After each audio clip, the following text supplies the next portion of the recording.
What's up, fight fans? Welcome to another edition of the EAFL Fighter First podcast, the Elite Amateur Fight League, the only team versus team, state versus state amateur league in the country where the best amateur fighters get to show off their skills and compete against the other best amateur fighters in other states to determine a national champion at the end of the year heading into season 4. I'm Jim Grieshaber, your host and play-by-play voice of the EAFL. Been here since day one, along with, of course, the founder and president, CEO, man of many hats. And if you've seen pictures of him, you know that to be true.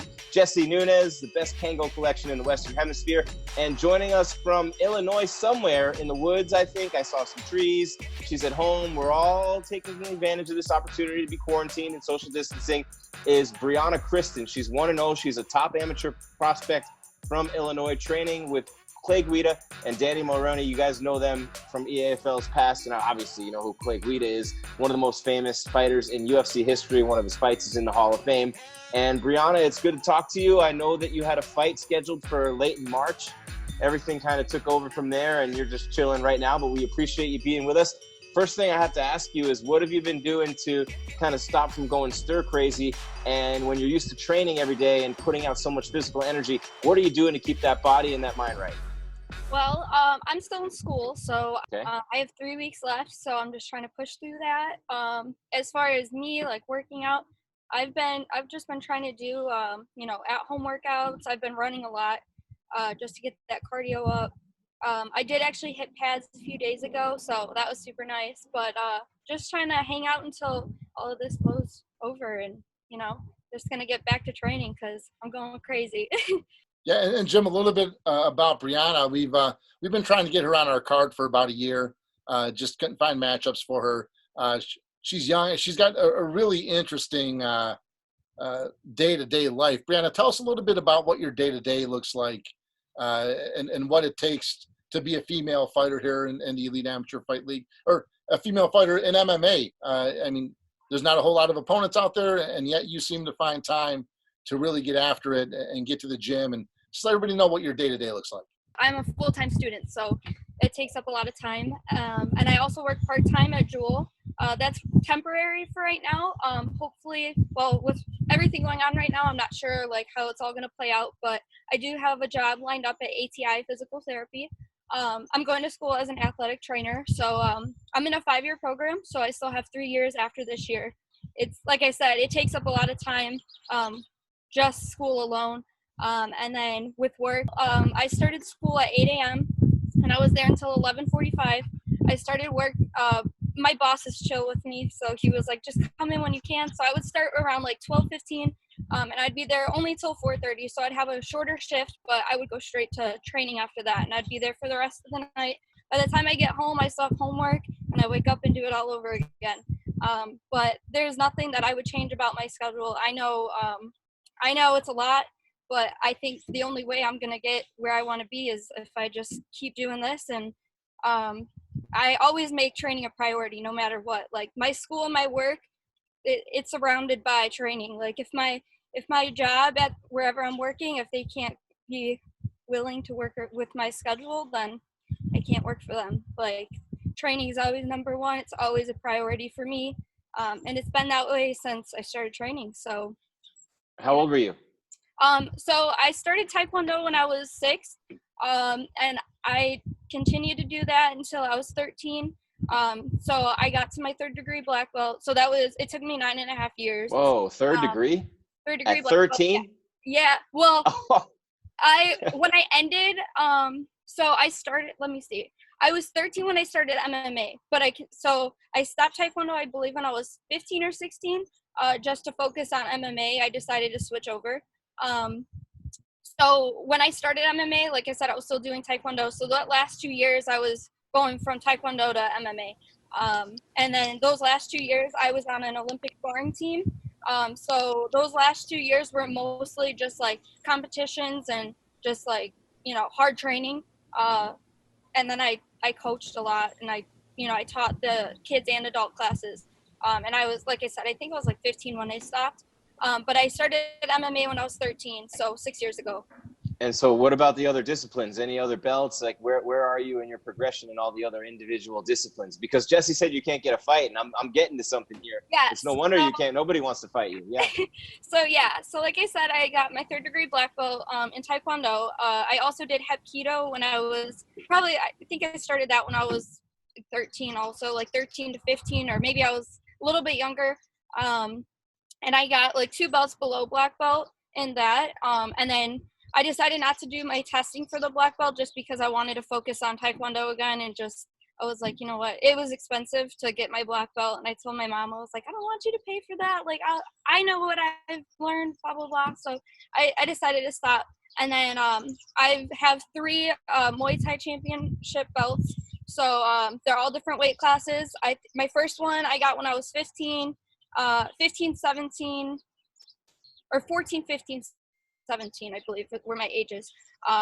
Last year, unfortunately, I wasn't able to do it's TBAs in Iowa, so I'm sure you're familiar with that. So last year I couldn't go because I had a summer class I had to take, and then I ended up fighting in, I think it was September 1st for a fight card.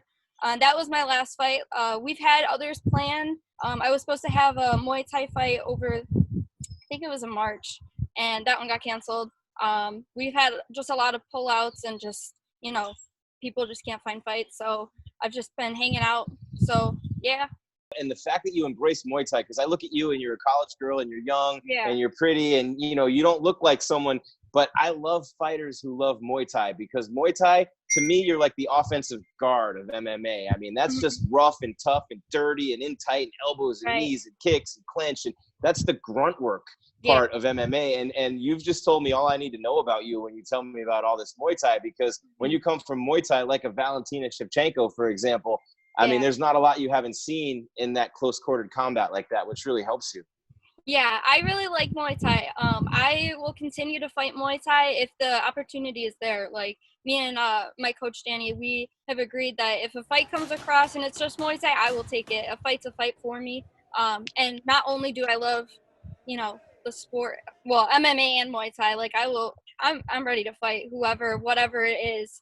So, yeah, well, I will.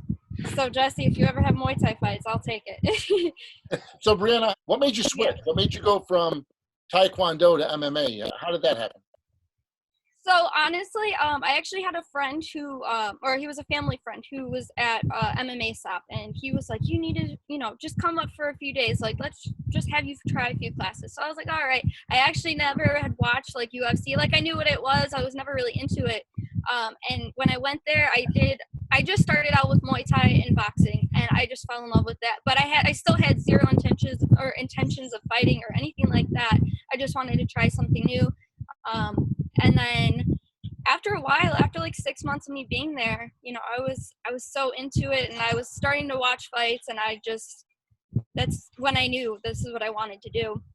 And with being in Taekwondo for almost 10 years, like, I still love it. Like, I always tell, parents who come to me like, oh, should I go, have them do Taekwondo? Should I have them do like what I'm doing? Like starting them out with grappling or whatever. And I always say, like, Taekwondo definitely gave me discipline growing up. It gave me that mentality of what it's like to be a martial artist. And I just think that MMA Muay Thai, boxing, all of that, it's just so different. And I just like more competition. Like, I know that there's more, like, MMA is starting to get more big, and, Taekwondo, people don't really like watch that. So I want to be, a professional fighter, a professional athlete. Like, I want to go as far as I can. And I think the only route I was able to go is MMA, but I wouldn't change that. I love it now, Quick quiz for you. Who's the most famous UFC personality to start in Taekwondo? I'll give you a hint. You can see him in my screen if you look close enough. I can't see that. Right up there. I'm at Neuroforce One headquarters in Scottsdale. They were on Joe Rogan's podcast with Henry Cejudo. Joe Rogan was a world champ in Taekwondo, ended up competing for years, never became a mixed martial artist in that sense or fought in the UFC. But I don't think anyone would doubt, outside of Dana White, he's probably the most famous person who ever was in the UFC, is Joe Rogan, and he was a Taekwondo world champ. So there's your in when you blow up and you get to the top, right there to the JRE, you're in. Exactly. Hopefully it's that easy. So Right. besides Muay Thai, what has come easiest to you, and what has been the toughest MMA skill for you to learn? Wrestling is definitely my hardest. I'm used to working a bunch of defense because I know that girls are gonna want to wrestle me. They're not gonna want to stand up. But I'm also like I love grappling, so if someone takes me down, I'm also comfortable on the ground where I'm not worried about being on the ground. It took me a long time to like grappling. I didn't like it. I still to this I do not like to do gi. Like I can't do it. I feel so weird because I'm not used to grabbing and using grips. So I like no gi, regular just grappling. I think my grappling has came a long way since when I first started because like I said I had never done anything like on the ground. I've always been standing. So it was a big change to go from standing up my whole life to going on the ground and using submissions and chokes. So, yeah. So Brianna, when we met, I think I was over at MMA Stop Mm-hmm. interviewing Chris Sanchez and some of the other guys that train over there with you. And Danny brought me over to you and says, "Hey man, you got to get this girl a fight. Yep. She's super talented. We want to get her in the cage. She's young." I stuck around and watched you train that day, and Mm-hmm. I got to tell you, I was super impressed with your level, with your striking, and now he's telling me, you're progressing in the grappling and the jiu-jitsu. Yeah. With all that being said, seeing the guys that were able to come and compete with the Elite Amateur Fight League and coming to our shows because I've seen you there, tell me a little bit about what kind of aspirations you have, with your amateur career. So, as you know, I've had a very hard time finding fights. So me and Coach Danny have agreed that we're probably only going to do 5, 6, maybe even 7 amateur fights. But I definitely want to go pro. Like I've looked at all the people in my weight class in Illinois, and I will fight any of them. I don't care. I'm ready to fight at this point. And I just like I said, I want to go pro. I'm gonna do everything that I can to get that far. Because I know my mentality's there. I know how much I train. I know how hard I work. And I have no doubts that I can do that. But it's just finding the fights, and I still continue to train even knowing that I have no fights. Like there's never been a day, some days I'm like, man, I really don't want to go. Like why am I gonna go to training today? It's not like I have a fight, but I'm still working for it. I know that the days that I don't want to be there are always my best days. I always say that they're always my best days to go in and train. So I'm just going to continue doing this until I get fights. I mean, I'm not going to stop. And I got to say, every time I've been to the gym, you're there. So I'm always there. So no doubt, you definitely go hard. And like I said, you haven't had a fight in a while, but I've been to the gym several times in the past couple months, and I don't think there's been a time where you haven't been there. So yeah, I know it's you're going very at rare it. that I'm not there. How far off weight are you right now? 5 pounds. 5, easy. Not too bad. Yeah. I normally fight around my ideal weight to fight at would be 108. I fight at 115, 110. Fighting at 115, I'm always still lighter. I normally weigh in around 112. So even 110 is perfect, but that's hard to, most fighters don't want to compromise at that weight. But 110 is perfect. I can even get down to 105 if I wanted to, but and I don't mind fighting at 105. I've never fought at 105, but I could do it. I can make that cut. What's that, Adam? That's Adam weight, right? I think 105. We just talked about that on MMA Power Hour, how the UFC should put an Atom weight class in there. Yeah. But and because it's hard to find, girls have had to go up and down, and even at bantamweight and at featherweight and flyweight to have to go up and down. We see fighters fighting out of their weight class. Amanda Nunes went up to fight Cyborg because Cyborg can't make it any lower than 145. Right. And if you want to fight her, you got to fight her there. And, Valentina's been at 25 and 35. So being a female, you've had to move around a little bit in weight. But I'm curious because would you rather have a permanent home in a weight class, or would you prefer to move around and test yourself against girls who weigh more or less than you? Yeah, honestly, I like being, available to fight at whatever weight, just because it gives me more options. I can fight heavier. I'm used to training with everyone bigger than me anyway, so it's really not a big deal to me. It's nothing I haven't, I train against people who are 20 pounds heavier or 30 pounds heavier than me, so I'm not worried about. It sucks when you're in a fight because it's different, but it's nothing that I don't want to put myself up. I want a challenge, but I also do like, fighting someone my weight. That way it gives me I remember the very first time I fought someone my weight, it was so easy. I was just like, wow, this is what it feels like. Like somebody my weight, like this is great. I just felt like my best at my weight, but I'm willing to cut. I'm willing to gain. I'll fight. Like I said, I'm ready to fight whoever, whatever weight. Just give me the time and place, and I'll be there. So, yeah. There you go, Jesse. Give her the time and the place, man. She'll be there. I'll be there. Yep, I believe it too. I believe it. Tell me a little bit about your relationship with your coach, Danny Mulroney, and the guys at the gym, and what it's like to train over at Clay Guida's MMA stop. So I've been with Coach Danny for 6 years, and I would not want to go any other place.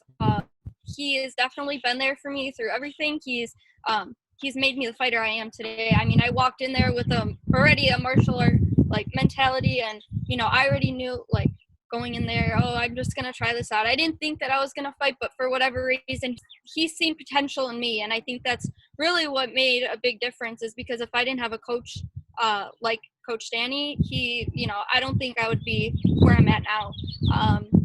He's always making sure I'm getting the work I need. He always has me doing fight camps. And even if I'm not fighting, I still do circuits. I still, that's 4 days a week for me. So he comes up with all these plans for me. He knows a nutritionist.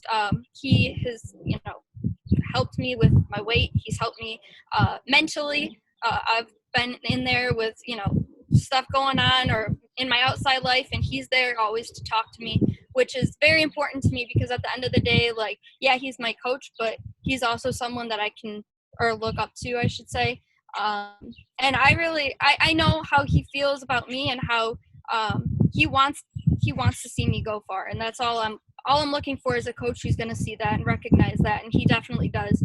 As far as my teammates, they're all awesome. All of them, James, Chris, Detrell, Ajan, they're all my team, not my teammates. What's the word? Training partners. Please edit that out. But all of my training partners, and they're all great. They're also different. And we have James, who's super tall, and then Ajan, who's my weight and size and likes to wrestle. Then we have Chris, whose head movement and his movement in general is just amazing. And me and him, we do grappling a lot together, and all of our rounds that we've had are they're really good. We just work together well. So, it's nice to have a bunch of people in there that are looking to do the same things that I am. And, we always help each other out when it comes time to fight. If I'm fighting, we're all fighting. If Chris is fighting, we're all fighting, So it's definitely good to have a big team that wants to just help each other out. Yeah, and a bunch of them have been on Elite Amateur Fight League fight cards before, and you were supposed to be in March. What do you think of the EAFL as a whole? As a young person who's competed, at an Olympic level, you talked about that. You have some visibility, you have some punch behind your name, right? But also, when you talk about the Elite Amateur Fight League, when you transition into MMA, the ability to be on that platform, to be on TV across the country, to compete against people from around the country. It might still be hard to get you a fight, even against other states, but the odds go way up in your favor, and the odds will also be that it'll be against someone else that nobody else wants to fight. So the opportunity to test yourself against some of the best, and the opportunity to get that exposure as an amateur, can you just give everybody your thoughts out there and what you might be looking forward to potentially competing in the EAFL? So, like you just said, this is going to be everyone's going to be able to see it and watch me fight. And I just hope that this is going to give me a little bit more recognition. I have a lot of recognition in Illinois. People know, my striking, my background. But I just, hopefully other people will see me fighting, and, I want people to say, oh, I want to fight her. That's what I want. I'm not looking, obviously I want to be on TV just because that's awesome, but I want people to fight. I am I'm not one to call people out. I don't want to do that. I'm not that kind of person. I just want people to fight. I don't need to have a problem with anybody. I just, you know what I'm saying? I see people in UFC who make a big thing. It's all business, but I'm not like that. I'm just in it for the sport. So I think that would be super cool to just get more recognition for me. I'm trying to build I'm really bad with social media, and I'm trying to get better. So I'm trying to even do that so I can get, more followers with other fighters and coaches and whatever, just to, to get sponsors, everything. So all together, to have a fight for you guys, it would be, it'd be great. And I'm really looking forward to fighting. We're looking forward to having you, and we're going to do our best to get you as much exposure as possible. Yeah. I think we're the only national amateur MMA league in the country. We're definitely the only ones that are on television. What I think will really be good for you is we'll be able to find those hard to match fights. You're one of those girls that people aren't going to want to fight. There's somebody in California that somebody doesn't want to fight. There's somebody in Arizona that somebody doesn't want to fight. And with this platform, we're able to match all of those fighters that just can't find a fight. And the rankings on Tapology really do show that if you compete for the Elite Amateur Fight League and you fight a number one fighter from another state, your national ranking goes skyrocketing up the charts. We got a guy like Javier Coronado, who was last year's league MVP. He beat 2 undefeated fighters from 2 different states, ended up being the number one ranked fighter in the Midwest before he turned pro. But he doesn't have the opportunity to fight those guys without the Elite Amateur Fight League. And for us to do something like that is just really what our goal is. Our goal is to give these top-level, top-notch amateur athletes an opportunity to take these tough fights, to get their rankings up, to get the exposure they need to become a valid professional athlete. Let's not even say fighter. Let's call you a valid professional athlete when you have the exposure and fan base that you need, and you carry value into your pro career. I mean, that's really what I believe MMA is missing. Our goal of getting you guys the exposure and building value into who you are and what you do, so that when you transition into the pros, that's really what we're trying to do. And we can't wait to supply that kind of opportunity for you. Yeah, I know. And I appreciate everything. Like, doing this is going to help. I've already told a lot of people about it, and they're going to, they know about how I'm going to start my YouTube channel. So hopefully, they'll get people to subscribe. And that's another thing, is I really want to focus on that. Like I said, I'm really bad at social media. I'm trying to get better. So do you have much of a social life outside of training in school, or no? Yeah, kind of, not really. Kinda? I mean, Yeah. I have a lot of friends, but, like I said, I'm in college. Most of my friends are in college too. So, with them either being gone out of state, or, we all have our own things going on. But I have a lot of friends, but, and with MMA, I have lost a lot of friends that, like, starting from high school, like, they didn't understand my schedule. They didn't understand, what I was trying to do with my life, or why do you want to do that? Like, why can't you just skip practice? Like, because I don't want to. Like, I'm not going to skip practice to go watch a football game that I'm not going to watch. Like, I don't even like football. I don't want to go. It was never important for me to always be at every social event for school or whatever. But yeah, I mean, Dedication. I go to the gym for my social life. So I'm there to train. But all those people there, like, they're my friends. So that's all I need, I will say this, in a long time that I've been involved in pro sports and as an announcer, and being blessed and being around great athletes for years and years, the greatest of the greats, one thing in common, Brianna, and you have it, that is complete dedication. I remember doing an interview with Kobe Bryant one time, and I asked him, what do you like to do besides play basketball? And he just looked at me like, what? Yeah. What are you even asking me that for, dude? I like to play basketball. But I hear that in your voice, and almost every great athlete I've ever met or interviewed who has been that level of world class, this type of dedication is definitely trait number one. And I don't know about you, Jesse, but that's all I hear coming from Brianna. What a pleasure to talk to you, to have someone at your age and your level of focus and your level of dedication to the sport and to training and your goals and your vision. And just, it's unbelievable. So rare. I know you know that, but what a treat for us to get to talk to you today. Yeah, I'm very excited. I'm looking for all fights. Like I said, anytime I'm ready to fight, I'll be there. I can see you're ready to fight. Sitting forward in that chair, she's ready to go. She's going to get herself out of frame. EAFL Fighter First Podcast, Brianna Kristin, thank you so much. What an awesome time chatting with you. Jesse Nunez, the founder, CEO of the Elite Amateur Fight League, will be cranking out episodes on the regular right here on the EAFL social channels leading up to Season 4. A lot of big things coming your way with the Elite Amateur Fight League, the only team versus team, state versus state, nationally televised amateur fight league in America.